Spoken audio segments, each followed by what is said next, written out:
Fusilat suresi Mekke'de nazil bolgan. Cami 54 ayet. Nahayeti şefqatlik ve mehriban Allah'ın ismi bilen başlayman.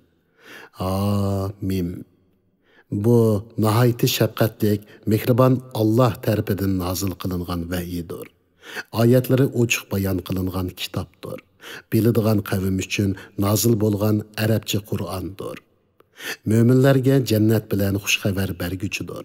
Kafirlərni dozaq bilən agahlandırğıçıdır. Ular, yəni müşriklərinin tolusu, onun ayətlərini fikir qilishdən yüz ördü. Ular onunğa qulaq salmaydı. Ular Peyğəmbərgə, bizning dillərimiz sən bizni dəvət qılğan nərslərdən pərdələngan. Qulaqlarımız eğir, sən bilən bizning aramızda pərdə, yəni dini cəhətdə oxşumaslıq var.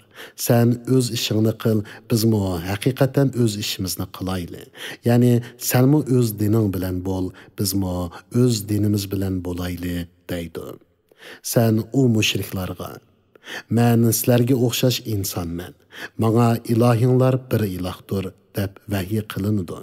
Onunğa iman və taat ibadet bilən yüzülünіңlər və onundan məğfirət tilanglar degin. Müşriklərə vay. Ular zakat vermeydi, ahiretke işenmeydi. İman etkan ve yaxşı əməllərini qılğanlarga əlbəttə üzlüksüz savab verildi. Sen ularga sizler ziminni 2 günde yaratkan Allah'ını inkar kılamsızlar ve onunğa şerikler keltiremsizlar. O alemlerinin perverdigarıdır degin. O ziminning ustida nurg'un tog'larni yaratdi. Ziminni bereketli qildi. Ahli ziminning rizqini belgiladi. Ziminni yaratish bilan aholisining rizqini belgilashni kam ziyodasiz barobar 4 kunda tamomladi. Ziminning va uningdagi narsalarning yaratilish muddatini so'rg'uvchilar uchun bu javobdir. Ondan u osmonni yaratishga yuzlandi. Albuki u tuman holatida edi. Osman bilan ziminga ixtiyori yoki ixtiyorsiz holda kelinglar. Ya'ni amrimni qabul qilinglar dedi. Ikkilisi ixtiyori keldi dedi. Allah 7 osmonni 2 kunda yaratdi. Her osmonning ishini o'ziga bildirdi. Ya'ni her osmonning ehtiyojli ishlarini o'rinlashtirdi. Eng tövenki osmonni yulduzlar bilan zinatladik va qo'g'didik. Bu ana shu g'olib hammani bilguchi Allohning taqdiridir. Agar ular bu bayonlardan keyin imondan yuz o'rsa, sen ularga sizlarni Ad va Samud qavmlarining beshiga kelgan azobga o'xshash azobdan ogohlantirman degin. Öz vaqtida ularga oldi keyindan, ya'ni hamma tarafdan payg'ambarlar kelib, bir Allohdan boshqaga ibodat qilmanglar desa, ular agar Parvardigorimiz xolisa, cho'qim farishtalarni tushirgan bo'ladi. Biz sizlarning payg'ambarlikinglarni haqiqatan inkor qilamiz dedi. Ad bo'lsa ziminda Allohning bandalari Hud va uning bilan iymon etganlarga haqsiz ravishda yo'g'onchilik qildi. Ular kuch-quvvatda bizdan kim ortiq dedi. Ular o'zlarini yaratgan Allohning kuch-quvvatda o'zlaridan ustun ekanligini bilmadimi? Ular bizning oyatlarimizni inkor qildi. Ularga bu dunyoda xor qilg'uchi azobni tezitishimiz uchun shum kunlarda qattiq sovuq shamolni avatdik. Oxiratning azobi texmu xor qilg'uchidir. Ular azobni dafi qiladigan yordamga erisholmaydi. Samudga bo'lsa to'g'ri yo'lni ko'rsatdik. Ular hidoyatdan ko'rliq, ya'ni gumrohlikni ortiq bildi. Qilmishlari tufaylidan ularni xor qilg'uchi chaqmoq azobi halok qildi. İman etganlarni va taqvodorlarni, ya'ni Solih alayhissalom bilan uningga ergashganlarni azobdan qutqizdik. O kunda Allah'ның düşmanları dozaqqa toplanıdı. Aldı arqısı yığılıb bolğucha to'xtatib qo'yiladi. Ular dozaqqa kelganda, ularning quloqlari, ko'zlari va terlari ularning qilmishlari haqida guvohlik berdi. Ular o'zlarining terlariga "Nemishqa bizning ziynimizga guvohlik berdinglar" deydi. Terlari, her narsani so'zlatgan Allah bizni so'zlatdi. U dastlabda sizlarni yaratdi. Uning dargohiga qaytirilisizlar deydi. Sizlar dunyodagi cheg'inglarda quluqinglarning, ko'zinglarning, terlaringlarning sizlarning ziyninglarga guvohlik berishdan saqlanmagan edinglar. Ya'ni yomon ishlarni qilgan cheg'inglarda rasvo bo'lishdan qo'rqib, kishilardan yo'shirgan edinglar. Vaholanki a'zolaringlarning sizlarning ziyninglarga guvohlik berdiganligini gumon qilmagan edinglar. Lekin sizlar qilmishinglardan nurg'un ishlarni Allah bilmaydi deb gumon qildinglar. Parvardigoringlarga qilgan ana shu qabih gunohinglar sizlarni halok qildi. Shuning bilan ziyon tortquchilardan bo'ldinglar.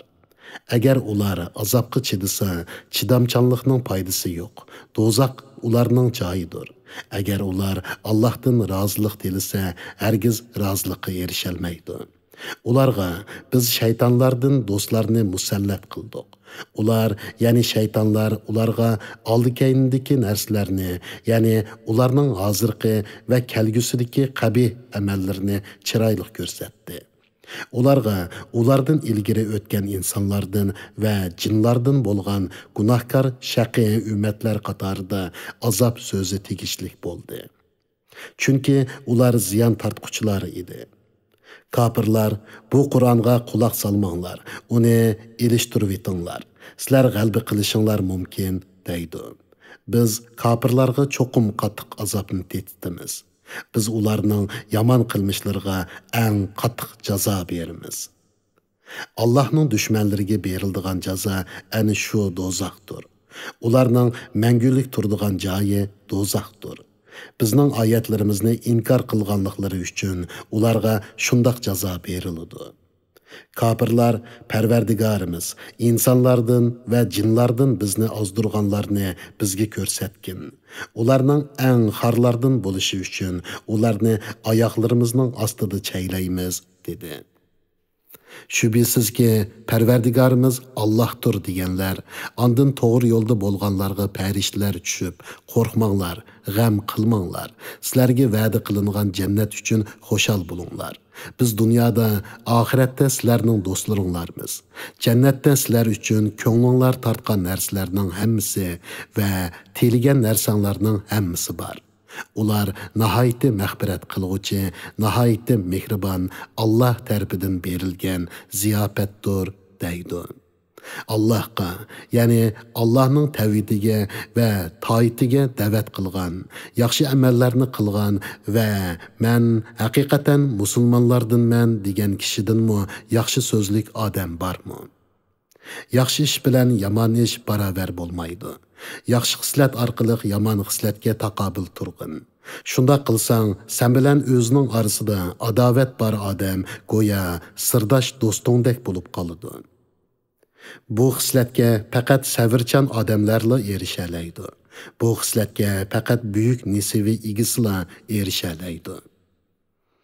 Agar shayton seni vasvas qilib, yuqorqi xislatni o'zlashtirmaslikka kuch ko'rsa, Allohga sig'inib, shaytonning sharridan panoh tilgin. Allah haqiqatan bandalarining so'zlarini anglab turg'uchidir, ishlarini bilib turg'uchidir. Kecha bilan kunduz, kun bilan oy Allohning birligini va qudratini ko'rsatadigan alomatlardandir. Quyoshga sajda qilmanglar. Ayg'ımı səcdə qılmanglar. Ularni yaratqan Allahqa səcdə qılыңlar. Əgər faqat Allahqa ibadet qılıdığan bolsanglar. Əgər kuffarlar çoğunçılıq qılıb Allahqa səcdə qilishdən baş tartsa, Parvardigarının dərgahidikilər, yəni pəriştilər keç-gündüz Allahqa təsbih eytib durdu. Ular malal bulub qalmaydı. Bu mu Allah'ın birlikini ve kudretini gösterdiğin alametlerdendir ki, sen ziminni qaqas görsen, onunla yağmur yağdırgan vaktimizde zimin kötürülüdü ve köpüşüdü. Şübhesiz ki ziminni tirildirgen zat ölüklerini elbette tirildirgücüdür. O hakikaten her nersige qadirdir. Şübhesiz ki bizning oyatlarimizni burmulab tushundirdiganlar bizga maxfiy qolmaydi. Qiyomat kuni dozaqqa tashlanadigan odam yaxshimi yoki qiyomat kuni Allohning azobidan amin bo'lgan holda keladigan odam yaxshimi? Xohlaganinglarni qilinglar. Shubhisizki Alloh qilmishinglarni ko'rib turg'uchidir. Shubhisizki Qur'on kelganda uni inkor qilganlar qattiq jazoga uchraydi.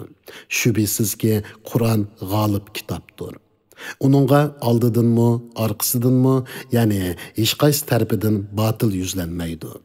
U hikmat bilan ish qilg'uchi madiyaga loyiq Alloh tarafidan nozil qilingandir. Sana mushriklar tarafidan aytilgan so'zlar faqat ilgirki payg'ambarlarga qavmlar tarafidan aytilgan so'zlardir. Shubhisizki sening Parvardigoring mag'firat egisidir va qattiq azob egisidir. Mubada biz uni ajam tilidagi Qur'on qilib nozil qilgan bo'lsak, ular albatta nemishqa uning oyatlari biz tushunadigan tilda ro'shan bayon qilinmadi. Payg'ambar arab, kitob ajamchimi deydi. U iymon keltirganlarga hidoyatdir va dillardagi shak shubiga shifodir. Iymon etmaydiganlarning quloqlari Qur'onni anglashdan eg'irdir. Ya'ni Qur'onning da'vatiga quloq solmaganlarning va uningdan yuz o'rganlarning go'yo quloqlari eg'irdir. Qur'on ularning dillariga ko'rliqdir. Ya'ni ular hidoyat nurini ko'rmaydi. Ana shular jiroqdan nido qilinuvchilardir. Ya'ni ular haqni qabul qilmaslikda iymonga jiroqdan chaqirilgan musofining jiroqligidan chaqiriqni anglamagan kishilarga o'xshaydi. Biz haqiqatan Musaga kitob, ya'ni Tavratni ato qildik. U vaqtda ixtilof bo'ldi. Agar Parvardigoringning ularni jazolashni qiyomatgacha kechiktirish va'dasi bo'lmasa edi, albatta ularning orasida hukm chiqariladi. Ular haqiqatan Qur'ondan ziyoda shakdidir. Kimki yaxshi ish qiladi ekan, foydasi o'zigidir. Kimki yomon ish qiladi ekan, ziyinimi o'zigidir. Parvardigoring bandalarga zulm qilg'uchi emasdir.